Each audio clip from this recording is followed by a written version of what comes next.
sa Barangay RT 99.5 Forever.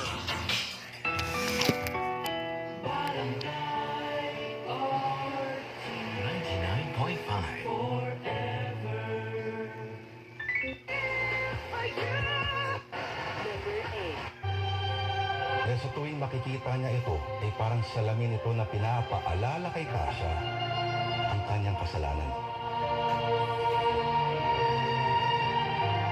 Dahil alam niyang hindi siya magagawang patawarin ng kanyang asawa. Sa gabi-gabi na lang, pinagdarasal niya kung si Miguelito ay buhay pa o hindi. Pero mga bagay na ito mga kapatid ay dekada na wala nang nangyari.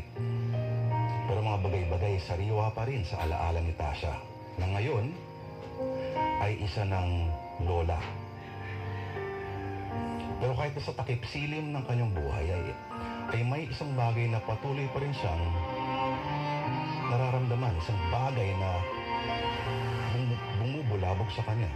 Kahit siya'y kulubot, ang balat, puti na ang buhok, kuba ang likod, mabagal na maglakad, malabo na ang mata. Isang bagay ang patuloy pa rin ang nararamdaman at yan po ang pambubulabog ng kanyang konsensya. Sa oras sa 10:40 mga kapatid, ituloy na po natin, fast forward, sa kwento ng Lola Tasha. Ang kwento natin ngayon na pinamagatang Kahit Maputi na ang Buhok Ko.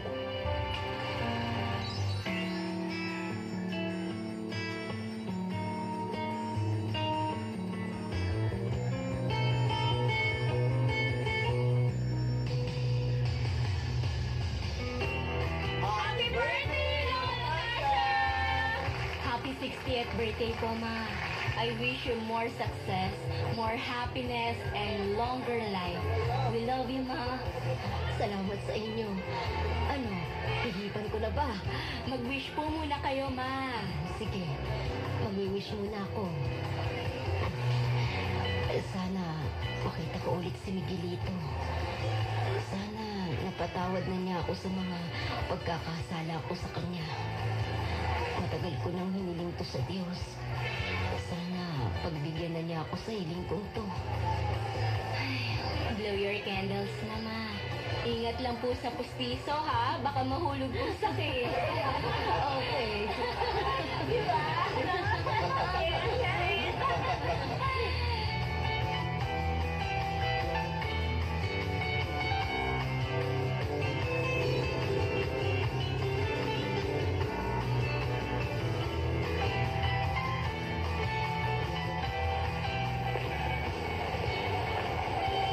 Ma, dahan-dahan lang po sa pagbaba, ha? Teka, alalayan ko na po kayo. Salamat, anak. Ito na ba ang Maynila? Opo, Ma. Ma, alam ko pong naninibago kayo. Ibang-iba kasi ito sa paligid kumpara dun sa probinsya, eh. Naninibago nga ako. Paano ba naman kasi? Mas mainit dito sa Maynila kaysa dun sa atin. Mausok din ang paligid. Buti nakakatagal kayong manirahan dito ni Carlo sa ganitong kadumi at kausok na lugar. Sanay na po kami ng asawa ko, Ma. Pero alam niyo po ba, mas maganda ang buhay dito kaysa dun sa atin. Pero kung papipiliin ako ay mas gusto ko na dun sa atin. Yun nga lang, mas gusto kong kasama ko kayong dalawa ng papa mo. Kaya titiisin ko ng manirahan dito sa Maynila. Nako, masasanay din po kayo dito, Ma. Nagugutom po ba kayo, Ma? Oo, anak. Malayo-layo din kasi yung binahe natin. Sige, Ma. Ililibre ko po kayo ng makakain. Gusto niyo po ba ng siomay? May siomay stall po kasi dun, eh. Ano po? Ay, kahit anong bilhin mong pagkain, ayos lang sa akin. Ang importante ay magkalaman lang tong sikmura natin. Sige po, Ma. Dito lang po muna kayo maupo. Hintayin niyo lang po ako dyan. Sandali lang po ako. Bibili lang po ako ng mga siomay at sa malamig. Oo, anak. Hintayin kita dito. Teka, parang nakikilala ko yung matandang lalaking nakatalikod, ah.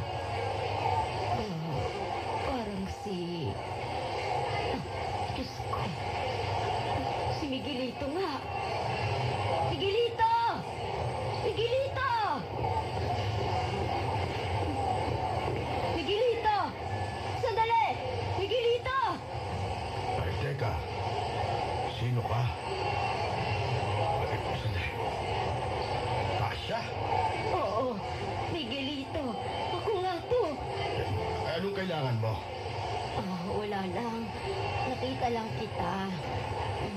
Kailan ka pa ba nakalaya? 14 na taon na rin ang nakararaan.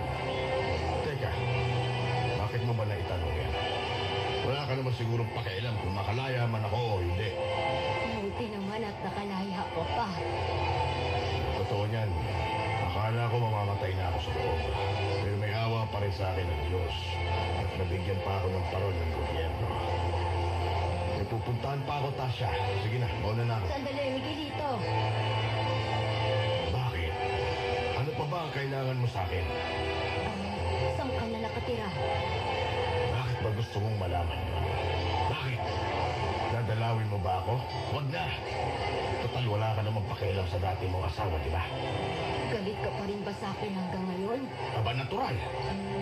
Tasha, mahirap kalimutan yung ginawa mo sa akin. Maraming taon ang nasayang sa buhay ko nang dahil lang sa'yo. Hindi kita makagawang patawarin, Tasha. Miguelito, matatanda na tayo. Wala ka na bang ibang sasabihin? Iwanan na kita. May mahalaga pa akong pupuntahan. Huwag mong isipin na hindi ko pinagsisisihan yung ginawa kong pagtataksil sa'yo.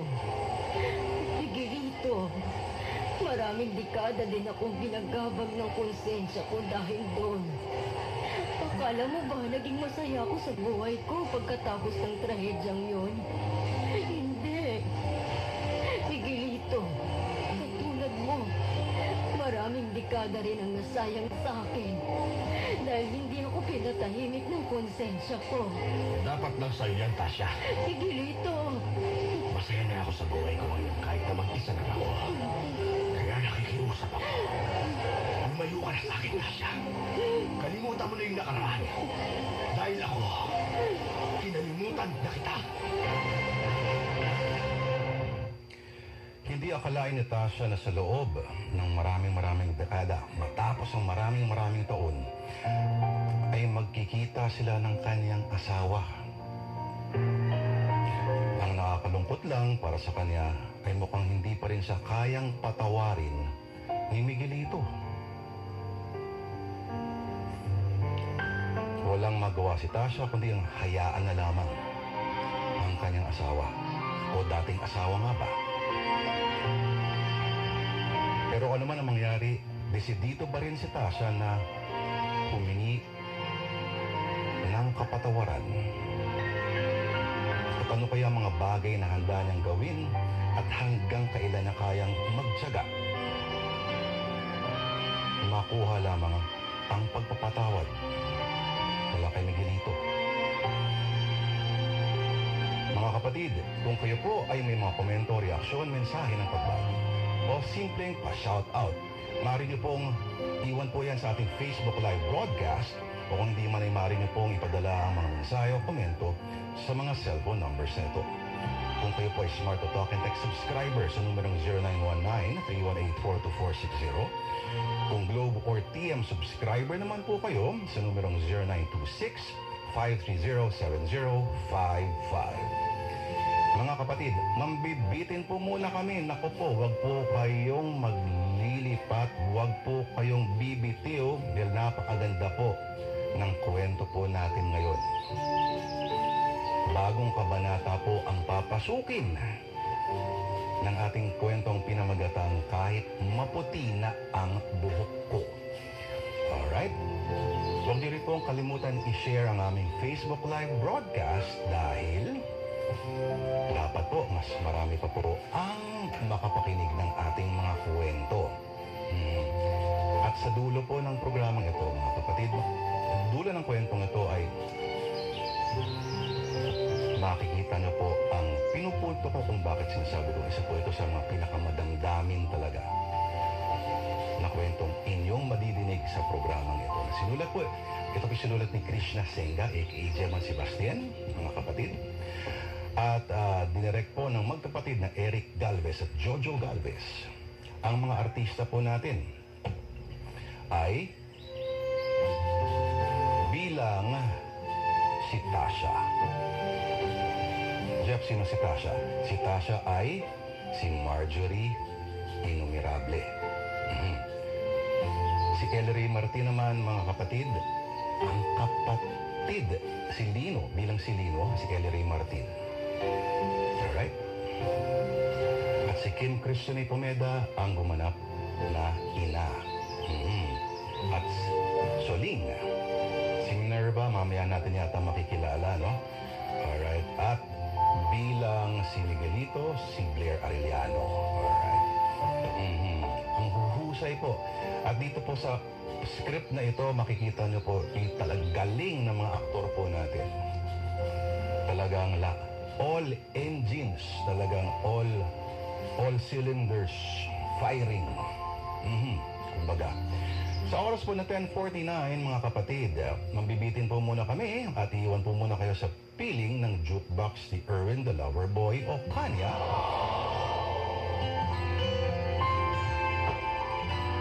Maghahanap buhay lang po kami. Saglit lang po. Sana'y nandiyan ka pa rin sa pagbabalik ng programang Sana Lord. Sana'y di tayo magbago. Pinarangalan ng PMAP bilang Radio Station of the Year, Radyo 5, True FM. Dito tayo sa totoo. Simula Lunes, October 2, 2023, mas maaga na nating mapapakinggan si Brother June Banaag, Dr. Love, alas 9:30 hanggang alas 11 ng gabi. For your nightly prescription on life, faith, and relationships. Tinamaan talaga kayo ng kulog. Dapat kasi ang pag-iinom, occasionally dapat, huwag niyong gawing gamot 3 times a week. Dr. Love, sa Radyo 5, True FM. Totoong balita, totoong kwento. 92.3 Radyo 5, True FM. True News Update. Narito ang Radyo 5 True FM News Update. Accessible na ang corporate website at member portal ng PhilHealth. Ito'y matapos ang pag-atake ng ransomware noong nakaraang linggo. Na-restore ang application system alas 12 ng tanghali kahapon. Sunod na naibalik ang e-claim system. Agad nag-shutdown ng application system ang PhilHealth matapos ang payo ng Department of Information and Communication Technology o DICT na i-isolate ang key services upang matiyak na hindi ito ma-infect ng ransomware at hindi maikalat sa critical computers ng ahensya. $300,000 o 17.038 million pesos ang hinihinging ransom ng mga hacker kapalit ng ninakaw na datos sa website. Pinatatag ng PhilHealth ang kanilang sistema upang maiwasang maulit ang hacking. At yan ang balita. Ako si Cherry Baile para sa Radyo 5 True FM. Dito tayo sa totoo. Totoong balita, totoong kwento. 92.3 Radyo 5, True FM. True News Update. Mga ka-True, simula na ng University Hopping ng Radyo 5, True FM. Totoong usapang radyo sa True FM University Tour. Bibistahin namin ang communication students ng University of the East Manila. October 4, 2023. Wednesday, 1:30 to 3:30 p.m. Conference Hall, Dalupan Building, UE Manila. Ma-inspire sa True FM anchors with their true radio stories and experiences.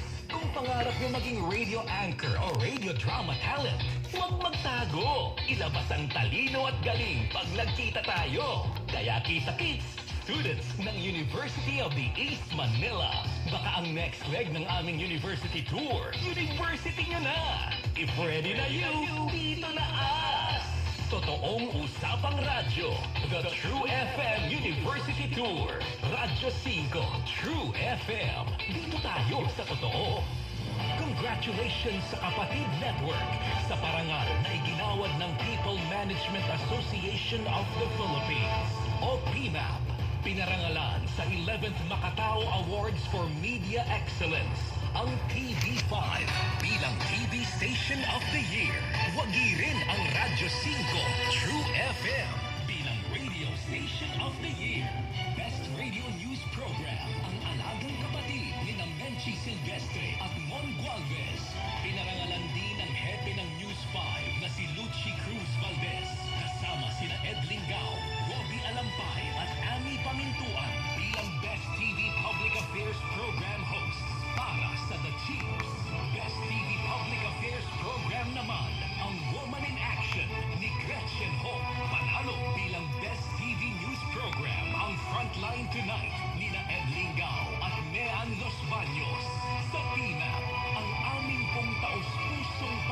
Salamat, kapatid.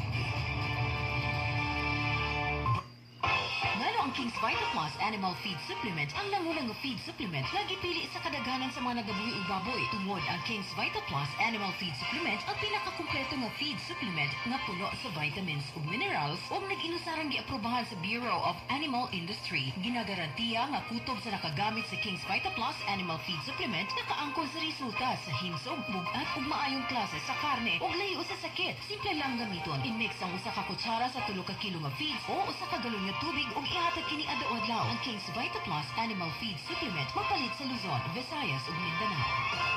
King's Vita Plus Animal Feed Supplement.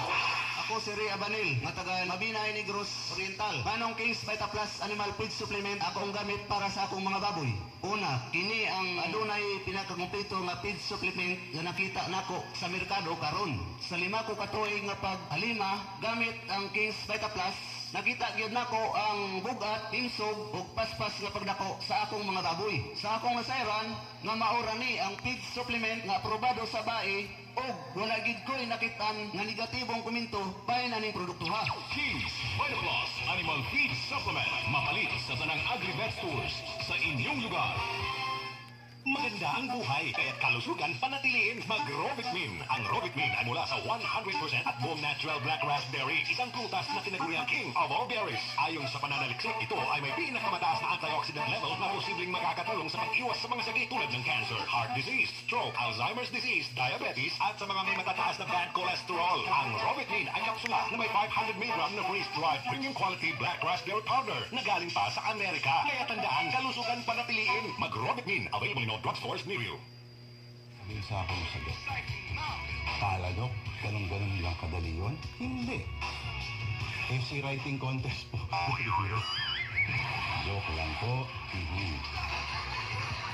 Abangan nyo po yan, okay? Malapit na po natin i-anunsyo ang mga giveaway. Alright! Ano na nga ba gagawin ko? Alright.